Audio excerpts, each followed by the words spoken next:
Don't be panicked. We're just going to be talking about your potential eternal doom.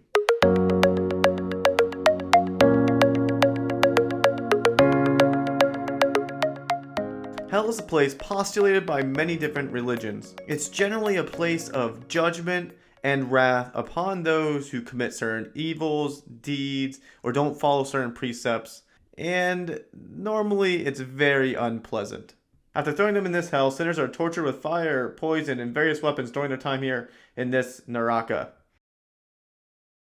Let's discover what other religions have to say about this most terrible place.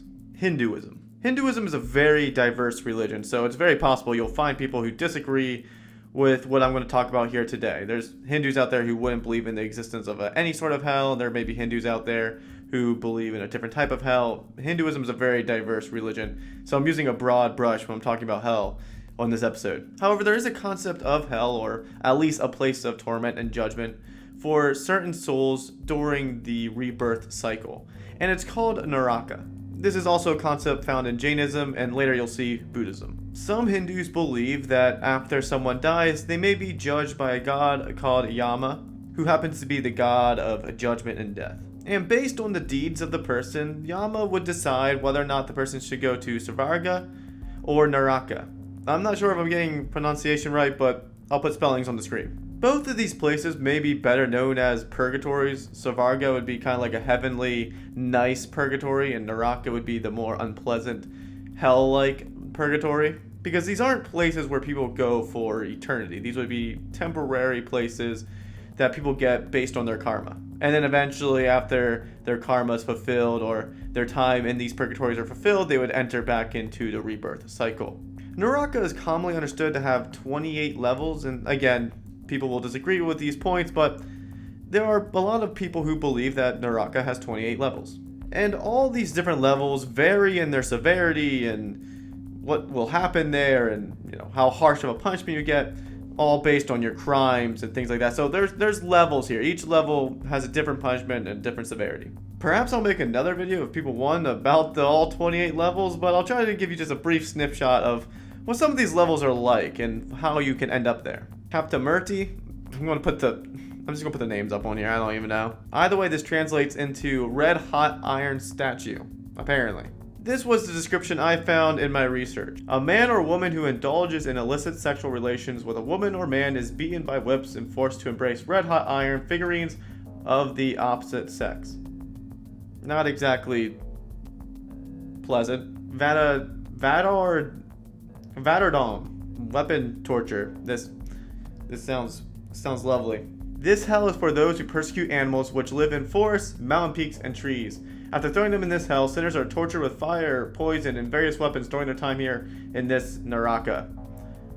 Again, you can you start getting the idea that this isn't necessarily great.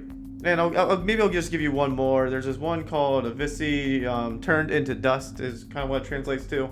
This Naraka is for those who are guilty for false witness and false swearing.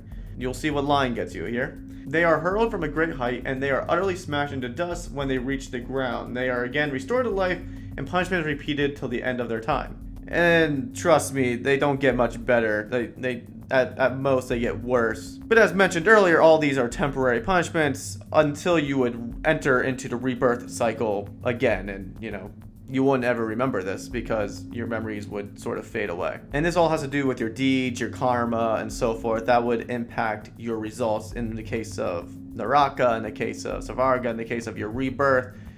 Karma plays a big part in that.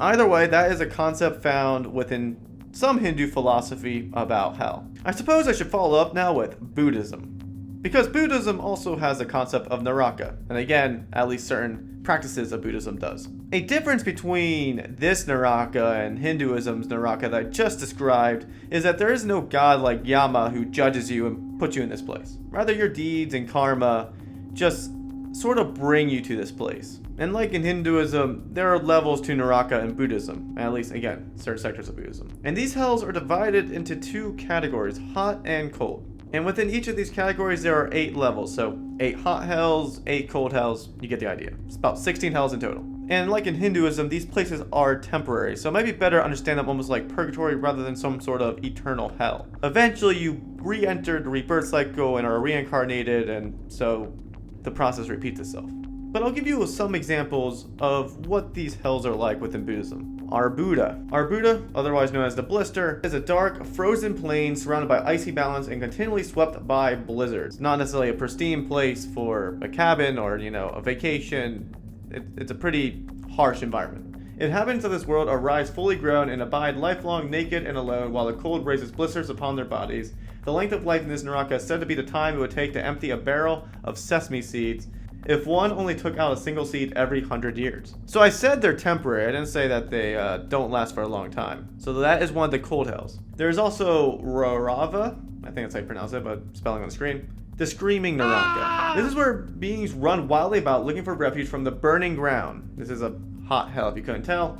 When they find an apparent shelter, they are locked inside it as it blazes around them while they scream inside. And like within Hinduism, the other levels aren't much better. That just gives you a picture of how it's described. And like in Hinduism, you wind up in these different levels of hells or wind up in these different places based on your karma or based on your deeds. So if you're a really bad person, you end up in the worst hells, and if you are a better person, you might not wind up in as bad of one, or maybe if your karma is really good, you won't go there at all. It's really just dependent upon deeds. Christianity. There are multiple perceptions on hell within the Christian tradition, but I'll stick with some of the most common ones you'll find in many of the mainline denominations. Hell is often described by fire within the books of the Bible. So for instance, within Revelations, there's this place described as the lake of fire, where everything that's been judged by God's wrath is cast into. Hell is also described within scriptures as being a place of torment or a place of gnashing of teeth and weeping. Not necessarily the best of pictures. It really depicts just a torturous environment. And whether or not these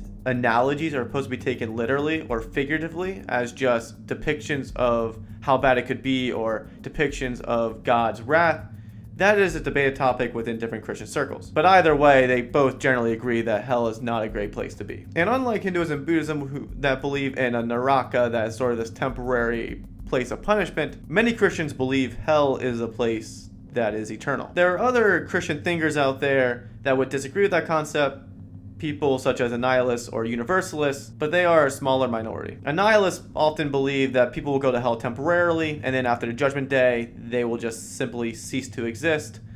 Or in the case of universalists, they believe that people may go to hell temporarily, but eventually everyone makes it to heaven. However, as stated earlier, these are minority positions, not necessarily majority positions when it comes to mainline Christianity. And while certain religions spend a lot of time depicting very vividly what hell is like, the Bible doesn't necessarily go into the nitty-gritty details.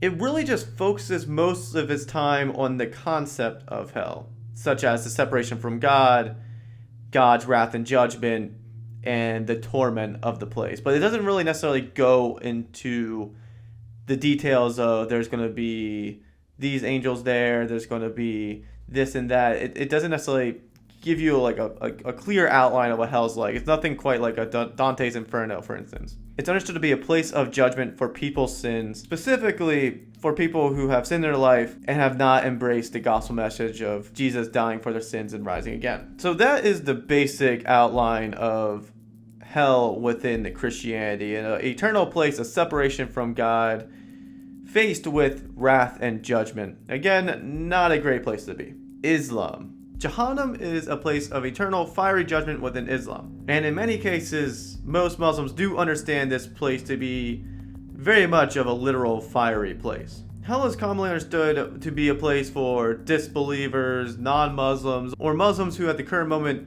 may not be fit for paradise. Perhaps they claim the Shahada, or they claim to believe, but they sinned an awful lot in their life. There may be some discrepancies among different Islamic sects, but it is commonly understood that hell is a place of literal fire where people spend their time there regretting the decisions they made. Many of who wish they could go back or didn't disobey God, but are now stuck in hell. And there are actually a handful of, not quite a few places where hell is described in some clear terms. So for instance, it's explained that people in hell will be fed burning fruit from the tree of Zakum and be forced to drink boiling water. There will be no rest and no breaks. eternal pain. However, true believers who may have committed major sins in their life, they may spend a temporary time in hell, but eventually they may make it to paradise. So for instance, in Sahih al-Bukhari, it is mentioned that even if a believer has a small amount of faith, a tiny amount of faith, God may show mercy on them. But of course, God at the end of the day gets to decide who goes to hell and who goes to paradise according to his will. Judaism. Depending on what rabbis you appeal to, you will get a lot of different views on hell. Some that even claim hell does not even exist and it's not real. But I'll give you some other common perceptions you can find on hell within Judaism. A fairly traditional perspective on hell within Judaism is sort of like a temporary purgatory. Many Jews believe that particularly righteous people, especially Jews, will end up making it to heaven. However, people who aren't quite like that may end up in a purgatory state of Sheol. Some Jews may describe this like hell, where it's a harsh place of punishment. Others may describe it more like a cleansing process, where you're sort of just being cleaned off so that you may be made righteous for the future. In that case, it sounds a lot less harsh and a lot more inviting. Either way, people will spend some time in Sheol, and there's a common understanding that the number of 12 months is the amount of time people will normally spend here. And in many traditions, it's believed that after these 12 months, or after the time is spent, people will make it to heaven. And there's also traditions where they might just cease to exist or enter into some other sort of spiritual state. Some Jews may view death as sort of just a vague spiritual state that no one really knows what happens or what goes on. So even the righteous and unrighteous might sort of suffer a similar fate or enter into some sort of weird twilight zone. They may appeal to Ecclesiastes or to Psalms, where there seems to be a confusion or a question mark when it comes to death and the afterlife. And there are some Jews who may even hold more to a messianic view of death and afterlife, meaning they may believe that Jews or believers may end up going to purgatory for a short period of time, something sort of like hell, until the Messiah comes and saves them and sets them free. And in such a case, after the Messiah would come and after Judgment Day, those who are righteous would end up going to heaven for eternity. Those who are unrighteous may end up going to hell for eternity. This would actually align pretty closely with traditional Christian thought. Like most things, many Jews debate this topic, and you'll find many who don't agree on the topic of death and the afterlife and hell and so forth. But it is agreed that if you want the best outcome for your life or for your future, be a righteous person and do what's right and follow God. Sikhism. Well, within Sikhism, you're in hell right now. Welcome. You now have a perfect understanding of what hell is like. A lot of Sikhs believe that the constant recycle and rebirth that people experience within their lives is a hell in of itself. Because at the end of the day, the main root of cause of harm and evil in the world are people's egos, their self-interest, or this selfish concept they have of themselves. So in order to escape the reincarnation cycle, or to escape this hell, if you will, Sikhs hope to become one with God, and sort of like Hinduism and Buddhism and stuff, they want to escape the reincarnation cycle. And that covers a lot of the main major religions that have concepts of hell within their belief system. You have other religions that I didn't cover here, but that's because a lot of them don't really have concepts of hell. So for instance, Taoism doesn't really believe in hell at all. You have the Yoruba cultures and traditions and religions and so forth, but many of them also just believe in some sort of reincarnation cycle that's based on your deeds and whether or not what you believed and stuff like that. And many other smaller faiths out there. There's so many out there that would have so many varying views. We could spend a lot of time here on this video just going through all these smaller traditions. But we covered many of the mainline bigger traditions and their varying concepts on hell, or at least the sectors and denominations within those religions that believe in hell. Hopefully now you have a better understanding of what your eternal fate may be like if you end up being wrong about what you believe. So choose wisely and choose carefully. Thank you for listening, and if you found this video interesting, leave a like, comment, and subscribe, and let me know down below what you think about eternal judgment. And if you wish to support this channel, I do have YouTube memberships, Ko-fi memberships, and merch, and all that good stuff available if you feel the urge to support this channel and what we do here. Thank you, everyone, and as always, go out there and light the world yourselves.